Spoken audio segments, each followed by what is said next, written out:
Qui va réussir à parler en premier? Qui va réussir à faire parler l'autre en premier? Tous ces jeux-là, autour de la prise de parole et comment je travaille l'autre pour qu'il parle. Ils ont intégré la prestigieuse école en septembre dernier. Ces 10 élèves représentent la nouvelle génération d'acteurs et travaillent avec leurs professeurs les fondamentaux du métier de comédien avec toute la rigueur et l'exigence du conservatoire. C'est Jean Racine qui les a accompagnés tout au long de cette première année et l'un des chefs-d'œuvre du répertoire, Phèdre. Nous, on utilise la pièce pour étudier vraiment le fonctionnement de l'acteur, voir comment est-ce qu'on se met en jeu les uns les autres et vraiment étudier les fondamentaux. Donc c'est Phèdre, comme ça aurait pu être plein d'autres choses. Mais disons que c'est un registre et une forme théâtrale, c'est une énorme machine quoi, qui nous permet d'explorer beaucoup de choses. Première année. N'allons point plus avant, demeurons chers. Je ne me soutiens plus maintenant. Dans ma classe, on a vraiment travaillé comme dans un laboratoire de recherche. Donc c'est, on va dire, la fin d'une année de recherche, mais c'est une recherche qui n'est pas terminée.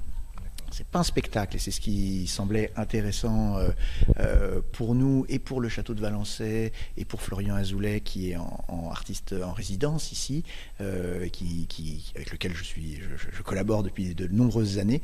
Il nous semblait important d'ouvrir les portes à ce que pourrait être un laboratoire de recherche de jeunes acteurs, de jeunes artistes. Molière de la révélation théâtrale masculine en 2004, Xavier Gallet a proposé au public hier de rentrer dans l'intimité d'un cours, tout en étant baigné dans l'histoire de Phèdre. On ne travaille pas sur une forme théâtrale qui va mettre de la distance entre le public et un public qui ne serait pas un public d'initiés. Non, c'est vraiment sur l'humain. Et les vers deviennent très simples parce que les acteurs ont appris à comprendre ce qu'ils disaient et non pas simplement à faire de la forme, mais vraiment à y mettre de l'humanité. Un travail de l'ombre, de fourmi, fait d'une multitude de détails qui donne à l'élève toute la panoplie des techniques pour devenir un grand acteur. Racine, un modèle pour faire ses armes. Vos enfants malheureux que vous précipitez sous un jour rigoureux. Faire ses armes d'un point de vue alors vraiment en tant qu'acteur, donc interprète, etc., mais aussi commencer à penser un petit peu le théâtre.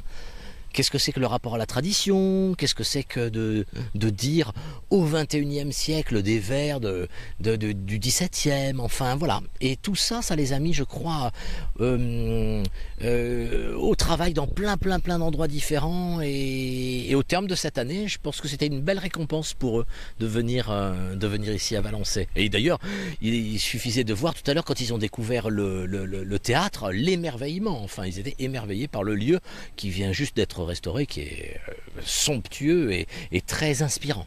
Il est très rare que les élèves du Conservatoire national sortent de leur mur parisien. Une représentation était donnée hier dans ce joyau conservé depuis 1810, où les princes d'Espagne se sont probablement distraits avec les œuvres de Jean Racine.